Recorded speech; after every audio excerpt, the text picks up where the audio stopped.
ये कहानी है एक ईमानदार एसडीएम नेहा शर्मा की जुल्म के खिलाफ खड़े होने पर इतनी बड़ी सजा। कर जी रहा हो। नेहा शर्मा अपनी सरकारी गाड़ी से उतरते हुए जरा रुकी। तहसील कार्यालय के बाहर खड़ी भीड़, पुलिस की बेरुखी और लोगों की आंखों में भरा गुस्सा, यह सब अब उसके लिए नया नहीं था। वह इस जिले की सबसे कम उम्र की एसडीएम थी। नाम था नेहा शर्मा। पहली पोस्टिंग छोटा सा जिला, लेकिन जुल्म का साम्राज्य बहुत बड़ा। नेहा ने गहरी सांस ली। उसे आज भी याद था जब यूपीएससी का रिजल्ट आया था। ओनल India rank 94। Neha Sharma. Screen पर नाम देखकर उसकी मां रो पड़ी थी। पिता की आंखें नम थीं, लेकिन सीना चौड़ा। मेरी बेटी अफसर बनेगी, ईमानदार अफसर। नेहा जानती थी आईएएस बनना मुश्किल है, लेकिन ईमानदार बने रहना उससे भी ज्यादा मुश्किल। ट्रेनिंग में सिखाया गया था रूल बुक से चलो, लेकिन किसी ने यह नहीं बताया था कि रूल बुक और रियलिटी के बीच इतना खून क्यों गिरा होता है। तहसील कार्यालय में प्रवेश करते ही एक चपरासी ने धीरे से कहा, मैडम थोड़ा संभल के रहिएगा। नेहा ने पूछा, क्यों? वह इधर उधर देखने लगा। यहां सिस्टम अलग चलता है। नेहा मुस्कुराई। उसे लगा लोग डरते हैं, बस यही बात है। वह कुर्सी पर बैठी ही थी कि पहली फाइल आई। जमीन अधिग्रहण केस, एक आदिवासी गांव जहां सरकार के नाम पर जमीन छीन ली गई थी। दस्तावेज साफ थे, कानून साफ था। नेहा ने आदेश लिखा, जांच होगी, कब्जा रोका जाए। पूरे दफ्तर में सन्नाटा छा गया। एक क्लर्क ने फुसफुसाकर कहा, मैडम ये फाइल ऊपर से आती है। नेहा ने सिर उठाकर देखा। ऊपर से नहीं, संविधान से आती है। शाम को फोन आया, नेहा जी आप नई हैं, कुछ फैसले लेने से पहले हमसे बात कर लिया करें। आवाज में शालीनता थी, लेकिन शब्दों में धमकी। नेहा समझ गई, जुल्म हमेशा सूट बूट पहनकर आता है। उसने शांत स्वर में कहा, सर मैंने कानून के अनुसार आदेश दिया है। फोन के उस पार हल्की हंसी, कानून यहां हम हैं। कॉल कट गया। नेहा की उंगलियां कांप गईं, लेकिन आंखों में आंसू नहीं आए। उस रात उसने डायरी में लिखा, पहला हमला शुरू हो चुका है। अगले दिन नेहा खुद उस गांव पहुंची। टूटे घर, सूखी आंखें और बच्चों की भूखी हंसी। एक बूढ़ा आदिवासी उसके पैरों में गिर पड़ा। बिटिया हमारी जमीन लौटा दो। नेहा ने उसे उठाया। मैं अफसर हूं, भगवान नहीं, लेकिन कोशिश करूंगी। भीड़ में से किसी ने चिल्लाया, पिछली मैडम ने भी यही कहा था, फिर ट्रांसफर हो गई। यह वाक्य नेहा के दिल में तीर बनकर लगा। तीसरे ही दिन नेहा के खिलाफ शिकायत पहुंच गई। एसडीएम नेहा प्रशासनिक मर्यादा का उल्लंघन कर रही हैं। कारण अवैध खनन रुकवाया, रिश्वत लेने से मना किया, डीएम की बात नहीं मानी। नेहा को बुलाया गया। डीएम की आंखों में ठंडा जहर था। आपको लगता है आप अकेली बदल देंगी सिस्टम? नेहा ने सीधा जवाब दिया, नहीं सर, लेकिन मैं इसका हिस्सा नहीं बनूंगी। कमरे में सन्नाटा। औरत होना सबसे बड़ा अपराध। अफवाहें फैलने लगीं। एसडीएम ज्यादा हीरो बन रही है, अकेली महिला है, दब जाएगी, चरित्र ठीक नहीं लगता। एक शाम नेहा की मां का फोन आया, बेटा लोग क्या क्या बोल रहे हैं।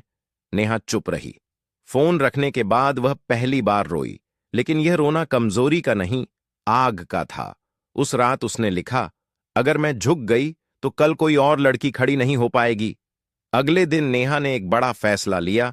उसने प्रेस को बुलाया और कहा, इस जिले में सरकारी जमीन की लूट और आदिवासियों पर जुल्म मैं बर्दाश्त नहीं करूंगी। पूरे प्रशासन में भूचाल आ गया। फोन घनघनाने लगे, धमकियां आईं। ट्रांसफर की फाइल तैयार हो गई, लेकिन नेहा मुस्कुरा रही थी। उसे पता था जुल्म के खिलाफ खड़े होने की कीमत होती है, और वह कीमत चुकाने को तैयार थी। नेहा को अंदाजा था कि प्रेस कॉन्फ्रेंस के बाद वॉर सीधा और खतरनाक होगा, लेकिन उसने यह नहीं सोचा था कि सिस्टम इतनी तेजी से हमला करेगा। अगले ही दिन सुबह 6 बजे उसके सरकारी बंगले पर नोटिस पहुंचा। आरोप था कि उसने प्रशासनिक गोपनीयता भंग की है और मीडिया ट्रायल किया है। नेहा ने कागज हाथ में लिया और हल्की मुस्कान के साथ बोली, अब खेल खुलकर होगा। दफ्तर पहुंचते ही माहौल बदला हुआ था। जो कर्मचारी कल तक सिर झुकाकर बात करते थे, आज नजरें चुरा रहे थे। फाइलें रोक दी गईं, मीटिंग कैंसिल कर दी गई और उसके अधिकारों पर मौन प्रतिबंध लगा दिया गया। एक वरिष्ठ बाबू ने धीरे से कहा, मैडम ऊपर से आदेश है, आपकी हर कार्रवाई रिकॉर्ड होगी। नेहा बोली, अच्छा है, सच अपने आप बोलेगा। उसी दिन उसे सूचना मिली कि आदिवासी जमीन केस की फाइल डीएम ऑफिस ने अपने पास मंगवा ली है और जांच अधिकारी बदल दिया गया है। नेहा सीधे डीएम से मिलने पहुंची। कमरे में वहीं ठंडी मुस्कान थी। डीएम ने कुर्सी से बिना उठे कहा, समझदारी इसी में है कि आप चुप रहें। नेहा ने जवाब दिया, समझदारी और डर में फर्क होता है सर। डीएम की आंखें सख्त हो गईं। आप महिला हैं, इसका फायदा मत उठाइए। यह वाक्य नेहा के लिए आदेश नहीं, चुनौती था। उसी शाम सोशल मीडिया पर नेहा के खिलाफ पोस्ट वायरल होने लगे। फर्जी ऑडियो क्लिप्स, चरित्र पर सवाल, गुमनाम आरोप। एक पोस्ट में लिखा था, यह अफसर ईमानदार नहीं, ड्रामा करती है। नेहा देर रात तक फोन देखती रही। फिर उसने मोबाइल बंद किया और डायरी खोली। उसने लिखा, सिस्टम जब हारता है तो चरित्र पर हमला करता है। अगले दिन गांव से खबर आई कि जिन आदिवासियों ने शिकायत की थी उन्हें पुलिस थाने बुलाकर डराया गया। एक बूढ़ा वहीं, जिसने उसके पैर छुए थे, रोते हुए बोला, बिटिया हमें बचा लो, नहीं तो हमें मार देंगे। नेहा की आवाज भारी हो गई। उसने उसी वक्त एसपी को फोन किया, लेकिन जवाब मिला, ऊपर से निर्देश है मैडम, मामला मत बढ़ाइए। अब नेहा समझ चुकी थी कि वह अकेली नहीं छोड़ी जाएगी, बल्कि उसे तोड़ने की पूरी योजना बन चुकी है। रात को उसके बंगले के बाहर एक पत्थर फेंका गया, जिस पर कागज बंधा था, लिखा था, अगली बार पत्थर नहीं होगा। नेहा ने पहली बार अपने माता पिता की चिंता की। मां का फोन आया, बेटा ट्रांसफर ले लो, जान से बढ़कर कुछ नहीं। नेहा ने शांत स्वर में कहा, अगर मैं आज भाग गई तो ये लोग और मजबूत हो जाएंगे। उसी रात उसे सस्पेंशन की फाइल की कॉपी मिली। कारण था प्रशासनिक अनुशासनहीनता, बिना अनुमति बयानबाजी और वरिष्ठों की अवहेलना। नेहा कुर्सी पर देर तक बैठी रही, आंखें बंद कीं और फिर खड़ी होकर बोली, अब आखिरी लड़ाई होगी। उसने फैसला किया कि वह सबूत इकट्ठा करेगी। अवैध खनन माफिया, डीएम की मिली भगत और पुलिस की भूमिका। अगले कई दिनों तक वह चुपचाप काम करती रही। रिकॉर्ड्स की कॉपी, गवाहों के बयान, कॉल डिटेल्स। हर रात डर, हर सुबह हिम्मत। एक दिन उसका सरकारी गनमैन बोला, मैडम जान को खतरा है। नेहा ने कहा, डर की नौकरी नहीं चुनी थी। अंत में वही हुआ जिसका अंदेशा था। आधी रात को आदेश आया, एसडीएम नेहा शर्मा को तत्काल प्रभाव से सस्पेंड किया जाता है। कारण, जांच लंबित है। नेहा ने आदेश पढ़ा और खिड़की से बाहर अंधेरे को देखा। शहर सो रहा था, लेकिन उसके भीतर एक तूफान जाग चुका था। उसने धीमे स्वर में कहा, अब सच बोलेगा, चाहे कीमत कुछ भी हो। निलंबन का आदेश हाथ में लिए नेहा देर तक खड़ी रही। सरकारी बंगले की दीवारें, जो कभी उसकी जिम्मेदारी की गवाही देती थीं, अब गवाह बन गई थीं। उसके अकेलेपन की सुबह होते ही गाड़ी चली गई। गनमैन हटा लिया गया, नेम प्लेट उतार दी गई और वह एक पल में अफसर से आम नागरिक बना दी गई। लेकिन भीतर कुछ नहीं बदला। शहर में खबर फैल चुकी थी। लोग दो हिस्सों में बंट गए।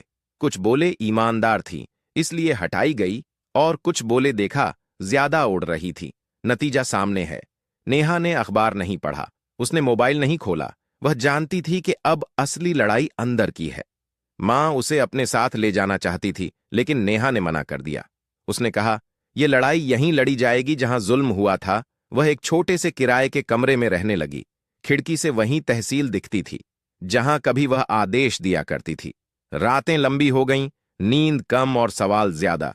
क्या सच में अकेली लड़ सकती है? क्या सिस्टम इतना मजबूत है कि सच को कुचल देगा? इन्हीं सवालों के बीच एक दिन दरवाजे पर दस्तक हुई। सामने वही बूढ़ा आदिवासी खड़ा था, आंखों में डर और उम्मीद दोनों। बिटिया, हम झूठी गवाही देने को मजबूर किए जा रहे हैं। नेहा ने पहली बार महसूस किया कि उसकी लड़ाई अब उसकी नहीं रही। उसने कागज निकाले, गवाहों के बयान लिखे और सबको समझाया, डर का इलाज एक साथ खड़ा होना है। धीरे धीरे लोग आने लगे। खनन साइट पर काम करने वाला मजदूर जिसने रिश्वत दी थी, तहसील का एक क्लर्क जिसने फाइल बदली थी, एक महिला जिसने पुलिस की मार झेली थी। सब डरते थे, लेकिन बोलना चाहते थे। नेहा सब कुछ रिकॉर्ड करती गई। तारीख, समय, नाम, हर सबूत। उसने हाईकोर्ट में याचिका डाली। अवैध खनन, मानवाधिकार उल्लंघन और सस्पेंशन को चुनौती देने की मांग। सुनवाई की तारीख मिली। सिस्टम को पहली बार झटका लगा। डीएम ने मीडिया से कहा, यह अफसर बदले की भावना से काम कर रही है। लेकिन इस बार मीडिया का एक हिस्सा नेहा के साथ था।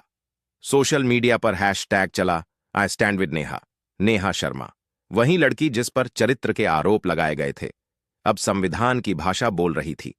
एक रात फोन आया, अनजान नंबर से आवाज थी, अभी भी वक्त है, केस वापस ले लो। नेहा ने जवाब दिया। अब नहीं। फोन कट गया। अगले दिन उसका किराए का कमरा सील करने की कोशिश हुई। मकान मालिक डर गया। नेहा सड़क पर खड़ी रही, लेकिन पीछे हटने के बजाय उसने वहीं प्रेस को बुला लिया।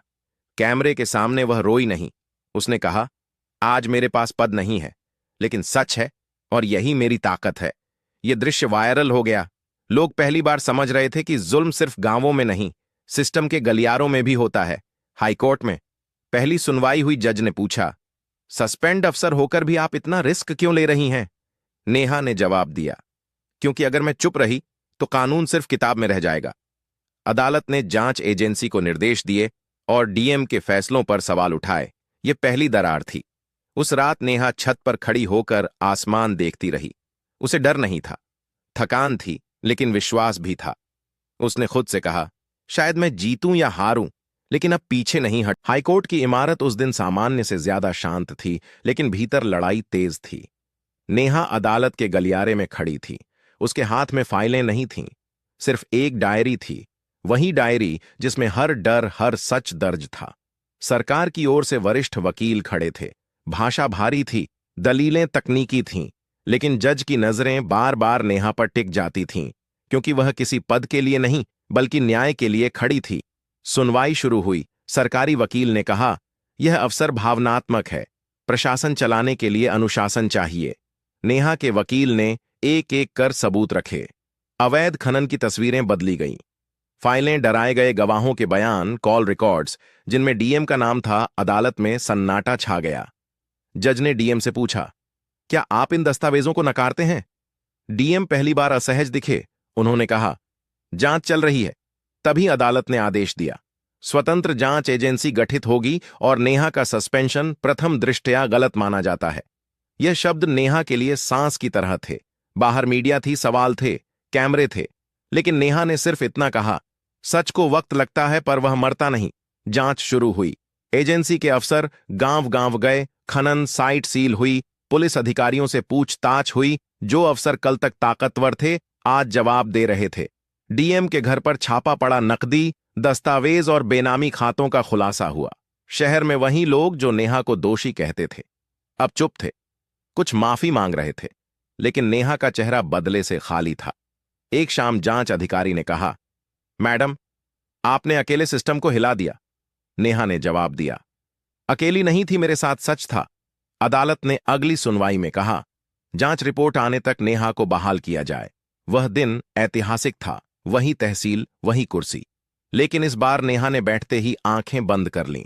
उसे याद आए वे गांव वाले, वे धमकियां, वह रातें जब डर ने साथ छोड़ा नहीं था। बाहर भीड़ जमा थी। किसी ने फूल फेंके, किसी ने नारे लगाए, लेकिन नेहा ने हाथ उठाकर शांति का इशारा किया, क्योंकि लड़ाई अभी पूरी नहीं हुई थी। जांच रिपोर्ट सार्वजनिक हुई। डीएम को पद से हटाया गया। कई अफसर निलंबित हुए। खनन माफिया पर मुकदमे चले। यह सिस्टम का पतन नहीं था, यह सफाई थी। उस रात नेहा अपने कमरे में बैठी रही। उसने डायरी खोली और लिखा, जीत का शोर मत करो, क्योंकि हार अभी जिंदा है। उसे पता था कि असली संदेश अब भी बाकी है। अदालत का वह दिन नेहा के जीवन का सबसे शांत और सबसे भारी दिन था। फैसला सुनाया जाना था।